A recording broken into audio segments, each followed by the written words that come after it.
Good morning. This is Angela Coulter, Conscious Transformation and Ascension Guide, originator of Trinity Energy Progression, and I'm bringing you this week's Living the Shift. Interesting topic for this week that came up in guidance, and I'm sort of still not sure what I'm going to talk about for a half hour, but it'll happen, I'm sure. But multidimensionality, it comes up all over the place. We talk about this dimension and that dimension. You see it all in the movies these days. I'm in the middle of watching the second season of the OA on Netflix. If you haven't watched it and you like some multidimensional, interesting suspense stuff, that's a great show to watch. Anyway, and so it's been top of mind because it's been in conversation a lot lately, like talking about shifting dimensions and, expanding across dimensions. And in the spiritual world, we talk about ascending to whatever dimension. So I want to talk about that today just for fun, because it's something that, you ask 10 different people what it's about, and you're going to get 10 different answers. So you'll get sort of my perspective today. But it's important because if you look up the definition, right, of dimension, which I did, I was sort of surprised. It was like the measurable extent or quantity that denotes a degree to or range over which something extends. So, we have height and base and width, right, in very simple terms. We call those dimensions, right? We call them dimensions. Just think of the words and how we use them.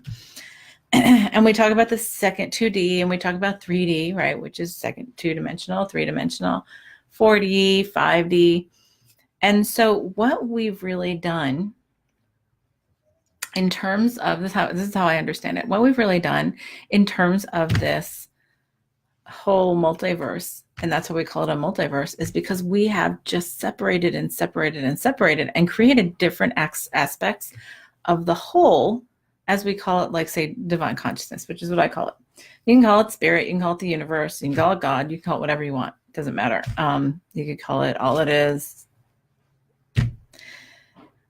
But the key is when we stop and think about it from the perspective of that we have created this multiverse of duality, triality, of separation, right? What we've done is we've just continued to separate out different parts of aspects, right, of the divine as a whole. So if you want to call it dimensions, you can call it dimensions, right? If you want to call it a multiverse, if you want to call it a parallel timeline, if you want to call it, you can call it so many different things. It's all just different forms of the same thing, right?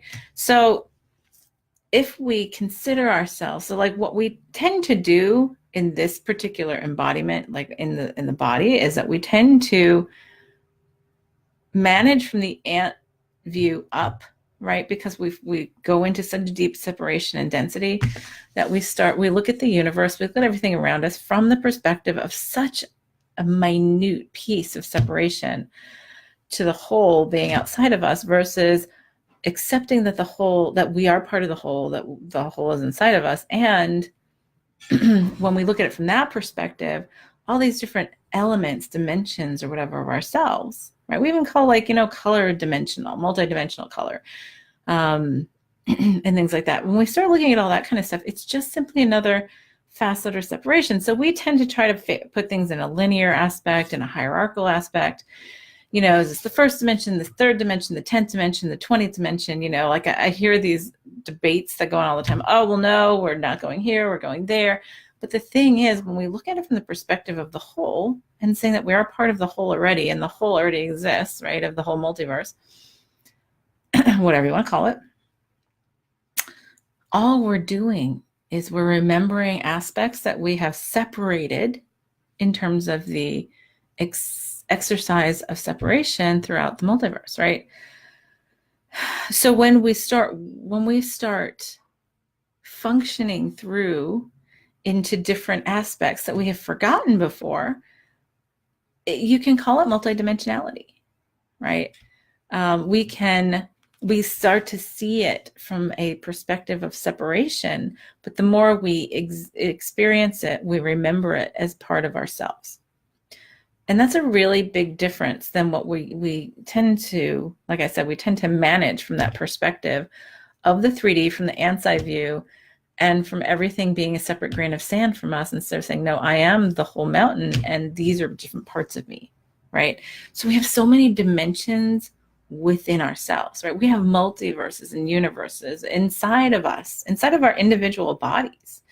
And this is a little bit of a mind bender. So, because the mind tries to grasp that understanding. And the way it grasps it is through that exploration of separation. But when we're looking at holographic presence, right, which is multidimensionality, it becomes more of an exercise of seeing things from the whole versus separation, saying, okay, I am a small part of this whole thing. So it's interesting because it's just been something that's been on my mind. We've been talking about it a lot. It comes up a lot in conversation. And what tends to be happening right now is, as we are increasing our remembrance and our consciousness, right, we are remembering other dimensions of ourself and of our surroundings. And here's the thing, they've always been there. We've always been a part of it. It's a matter of what part of our consciousness that we have applied in each of these sections. So, so when we talk about like fifth dimension, like we do, like I said, we try to make a hierarchy of all this kind of stuff. So the thing to ask in any dimensional discussion is, what element of myself that I have forgotten is incorporated by allowing that dimension to be reincorporated into the whole.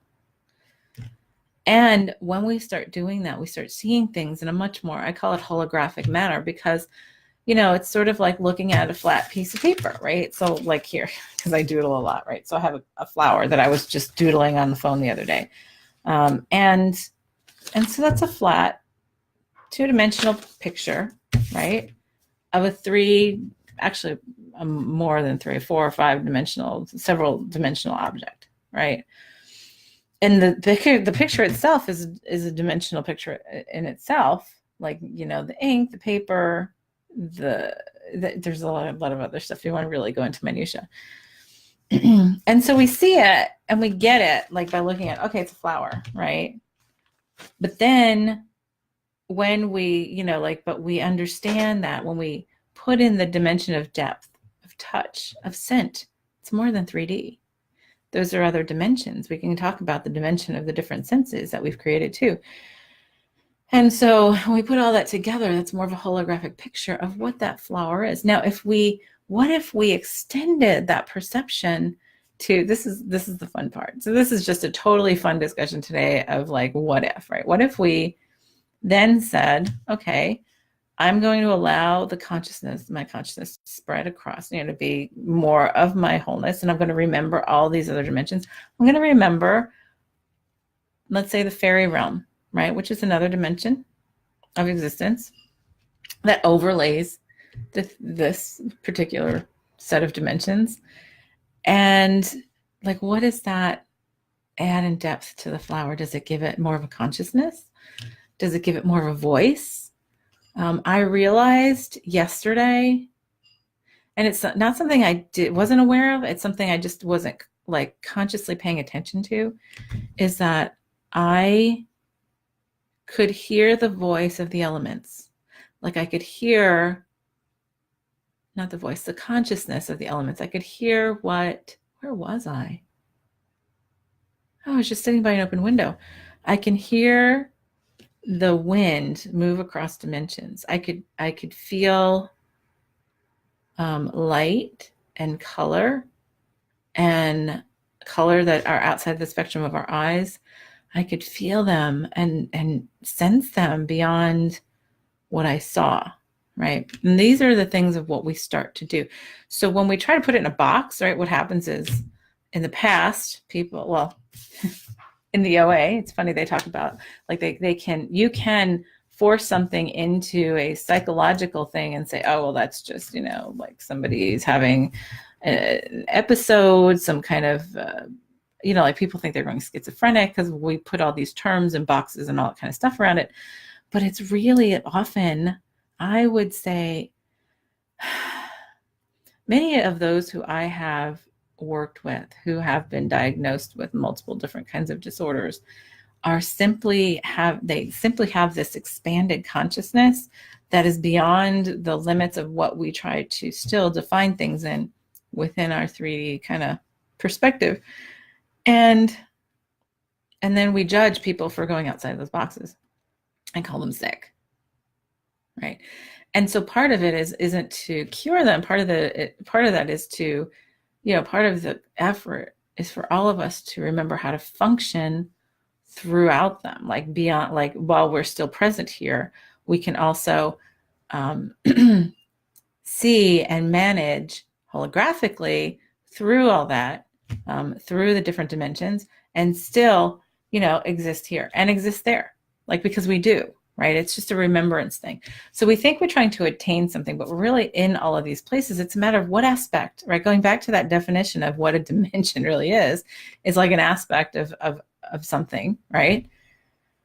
We remember these aspects to ourselves, then we become far more multidimensional in our consciousness, in our, interactions. What we're starting to remember now are things like light language, right? That's been coming through to a lot of us.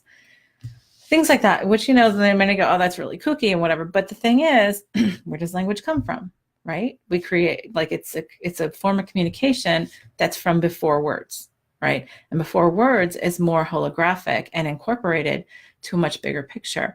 So it's really interesting when we, like we talk about, one dimension or another. And so like I said, we have a lot of books, we have a lot of stories, we have a lot of movies that are talking about, going into different dimensions, right? And the thing about the OA that I really enjoy, that it's really interesting, is that they really walk through it for you. Like in the first season, they really walk through, like, creating a tool of energy that allows one to shift dimensions, right? And then they are talking about it in an easier way in the second one. But that's the whole thing, is it's really a matter of remembrance to say, I'm already there. So we go to dreams, right? When we dream, often we are allowing other aspects to our consciousness and our existence to be present in our, in our awareness. And that is another dimension in itself. So people call it the dream dimension, right? Some people call it astral traveling. We are always there. Like, we try to put things into space and time. When we take them out of space and time, which is something that, has been a hot topic lately, is functioning from outside of space and time and allowing within space and time. So another funny thing that was so apparent to me yesterday, something that I had really wanted to do 2 months ago, for my birthday, right? Didn't happen. It just didn't happen. Things didn't line up. And I was really angry about it at the time. And it was something else that I was like, resolving within myself. Anyway, it was fine. So the funny thing is, yesterday, what came up was a completely free opportunity out of nowhere to do exactly what it was that didn't work out for me 2 months ago. And the funny thing was, I totally saw it come up in my face, and like, all right, well, here it is. It's just in a different place and time than you thought it was going to be. And then I sort of looked at it and I was like, well, actually, I really don't want it now because it's okay, and it's all right. And I actually checked in and I was like, okay, do I want to do it just because I had wanted to do it 2 months ago? Or is it just like, okay, no, was it really that important? No, it really needed to bring up something else I needed to look at. So many look at time as a dimension, right? If you look at what was that movie? Interstellar.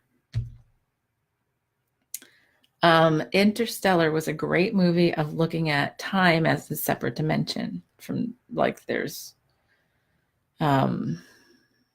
space, depth, time. Yeah, that's what they were just sort of going. So they talk about like functionally focusing and managing through the time dimension and being able to move fluidly through it. It's a really cool movie. If you haven't seen that one, that's a good one too. Interstellar has a pretty all-star cast. So the thing is, what we try to do is we try to put things in boxes, right? And we try to put them in boxes on things we've defined within the scope of the dimensions that we're used to working in. So what if we allow these possibilities to go outside of that, and said, okay, well, I'm going to allow myself to expand my consciousness and remember beyond this, right? So often when we get messages from those of us, those loved ones who've passed away, from just anybody, right? Doesn't even need to be that. It could be whatever we call spirits or angels or whatever. These are just other aspects of the self, of the whole consciousness within the universe, of the multiverse. So we can call that, tapping into another dimension. We could also call that removing the partitions within ourselves. So like it goes back to that whole understanding of the multiverse being just this one huge consciousness that's been partitioned off in terms of different elements to explore separation to such a degree, because we can. And this helps in our resolution in the way we exist in every day, because the more we allow different aspects of ourselves to come in, free of judgment and free of trying to define, the more we can simply flow through things that might have otherwise been questionable before, or not even questionable. What's the word? Not even considered before, or feared even before, because, one of the biggest things that I talk about all the time is, I love the best, one of the best quotes is Marie Curie, and, we fear what we don't understand, right? So once we start to remember this, and where does the remembrance come from? The remembrance comes from focusing within, right? This is what, there's so many different kinds of meditation. There's so many kinds of self, energy work, what we call energy work. Energy work is really just tapping into much more of the whole of us and functioning from there. That's the ultimate effectiveness of when we do that. So it does acknowledge then our connection to all these other elements and dimensions, if you want to call them, because you really could technically call the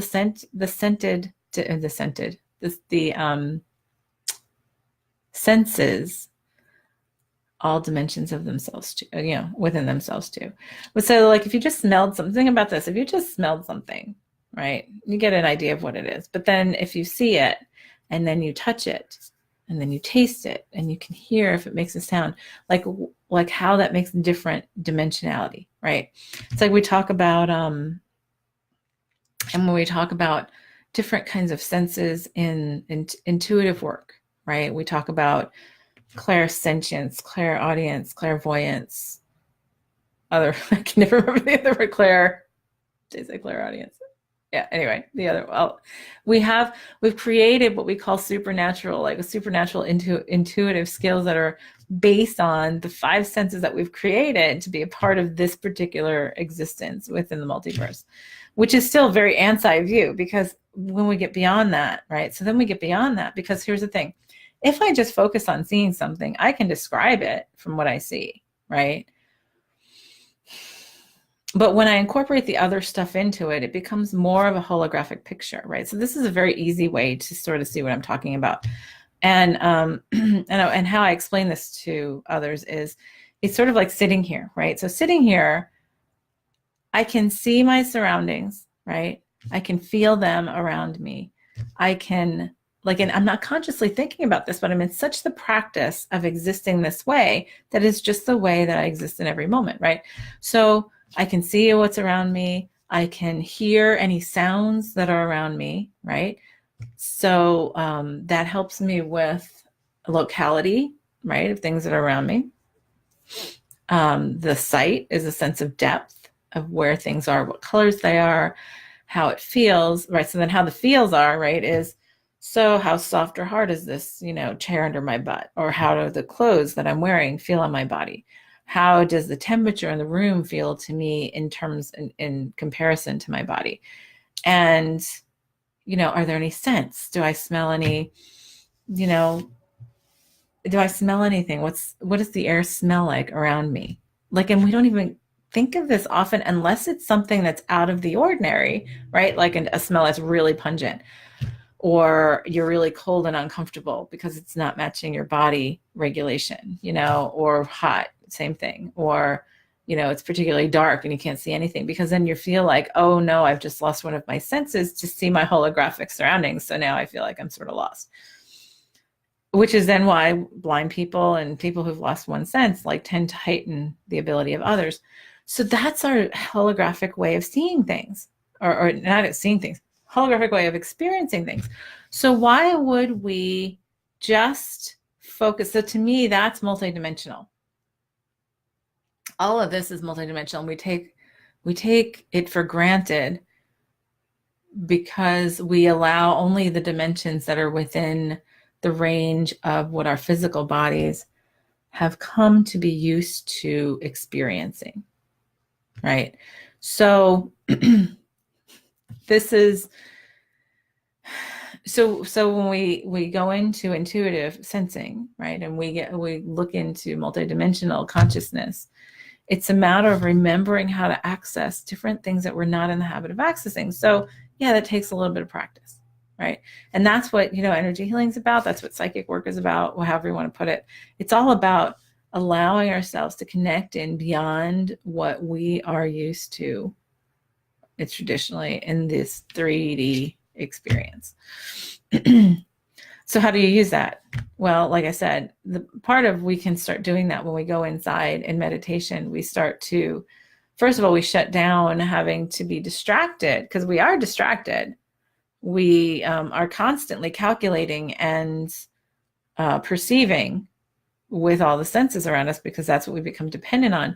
When we go inside and become independent and become more dependent on the non-physical of ourself, then we start seeing things from a much larger perspective. And if we allow ourselves to see things in an expanded manner, then we start to perceive things differently, which is interesting. It's when people start seeing things like the bigger picture and they get impressions, and their mind tries to translate what those impressions are and understandings, because that's what the habit is. The mind starts saying, this can't be true. I must be making this up, right? But there's that quote in Harry Potter, one of the best ones, it was when Harry and Dumbledore at the train station, when Harry was sort of like in the in-between state, and he said, to Dumbledore, like, how do I know this isn't all in my head? Or is this all in my head, or something like that? And he said, of course it's in your head, Harry, but why in the world would that make you think that's not real? So it's just this expanded consciousness of like where we are outside of the body is like, what is real? Real is what we define within the boxes of this existence. Again, from the inside view, when we expand it out to allow, and this is where I work with a lot of people who say, okay, if you allowed all possibility, like, what would you see? What do you feel? What do you perceive or know? Because knowing is that whole remembrance. And so when we translate things to dragons, and or all kinds of angelic beings, or being a light being, or all this kind of stuff, is like we're seeing and remembering aspects of ourselves in a way that we are translating into this particular part of the existence. So there's a lot. So, and it's not something to really think about, and it's really challenging to explain. But what I love is how we have so many stories, so many books, so many movies, so many things coming out now that are sort of doing an effort at explaining it. A Wrinkle in Time was another one that was really cool about dimensional stuff, dimensional moving. And that was the movie was pretty good. It wasn't as good as the book, but that's pretty typical. But if you read A Wrinkle in Time, and I can't think of the author's name, they talk about this dimension and that dimension, right? And again, it's just a different part. So you want to call it a planet. So like a lot of times we will look at that as a planet in a different part of the multiverse, right? So there's a planet that has no visual senses. And so in the book, and they didn't have this in the movie at all, because my biggest question before I saw the movie was, how are they even going to relay this? But they skipped that entire part of the story. In A Wrinkle in Time, there's a planet that they go to, or a dimension that they go to, or whatever you want to call it. I think it's a planet. They call it in the book, where sight is unimportant. There are so many other senses that the beings who live there use, that the stuff that, like, the way our eyes would see it, it looks really drab and dull and gray and dead, right? Yet the beings who live in existence there live a very filling, fulfilled, loving, nourished, saturated, abundant existence. And when this kid, this girl first goes there, like, she's perceiving it like, oh God, like, what, this is a terrible, terrible planet or dimension or whatever. And the longer she was there, the longer she was being taught how to perceive it in the way that they perceive it. And then she realized that rich existence as well. So that's the whole thing. It's just a matter of what we remember. So this is a little bit of a mind play, right? It's because it's trying to get our mind, not trying, it's the effort, it's the exercise of getting our mind out of the way so that we can see the bigger part. So when we talk about dimensions in the future, when these conversations come up, a really important thing to think about, or to just keep conscious of in your head, is, okay, so what aspect of us, right, collectively, are we seeing or allowing back into the fold by perceiving this dimension, right? And if I allow myself to incorporate that, what would that be? You know, what would that look like? What would that feel like? What would that be in consciousness? And allow that to come to you, and allow all possibility in having that come to you. Because, you know, when we do, our bodies are trying to catch up, you know, they're evolving very quickly to catch up to these dimensions coming back together, these aspects of our realities coming back together. All throughout the earth, there are higher dimensional overlays that have pulled away at times for the separation of, you know, more dense experiences. But those overlays, those higher dimensions, are always there. It's just parts of ourselves that we've forgotten while we've been embodied in this denser part. So now the dimensions are coming back together so that we can experience that wholeness, that not wholeness, that next level of wholeness, right? But we're also remembering the wholeness and seeing those parts of ourselves together again. And that creates a completely different experience. That's what this mass awakening is all about. So, yeah, look around you. It's really interesting when you have that kind of consciousness about it, and you realize how much we have that's actually right under our noses, that's talking to everybody, to the masses, about dimensionality. Like, I can't even remember, was it the 90s or early 2000s? There was their show Fringe about people, like, they were going between dimensions. We have had shows like, you know, time traveling stuff. We've had, oh, what was the one in the 80s? Was it Quantum Leap? They're like, they were going through dimensions or parallel timelines, or however you want to call it. And they're like, and everybody wants to designate and define and put boxes around, but it's like all just different aspects of ourselves, right? So in OA, you're going from one aspect, one version of you to another. And the key at the end of the day is bringing it all together and allowing all of it. So anyway, keep conscious of that. That'll be a fun exercise for this week. This is a fun thing to look at. It's just a little bit of an expansion of consciousness to consider without trying to define too much. Because part of our challenge is we get distracted in trying to define too much. And that's still very old, limited, mind-based existence here. When all of this other parts of ourselves are going, hey, you know, it's time for us to, like, incorporate and remember while you're still in the body, even though, you know, we're already all here. But as we do that, so then what happens is we start feeling a little crazy. We remember conversations in other places. We are having them in multi dimensions and all that kind of stuff. But then we look at it from a much healthier perspective. We don't get scared anymore. And we can just say, okay, that's just another part of me. And now I just need to have conscious clarity on how to incorporate that so that I can exist here and there, you know, in that full consciousness. So have fun with it. Play around with that. Feel into things that you're not typically feeling into, or things that you don't understand, and say, so could this be just another aspect of me? You know, how could this be another aspect of me, or my existence, or this existence? How could this allow me to be more holographic?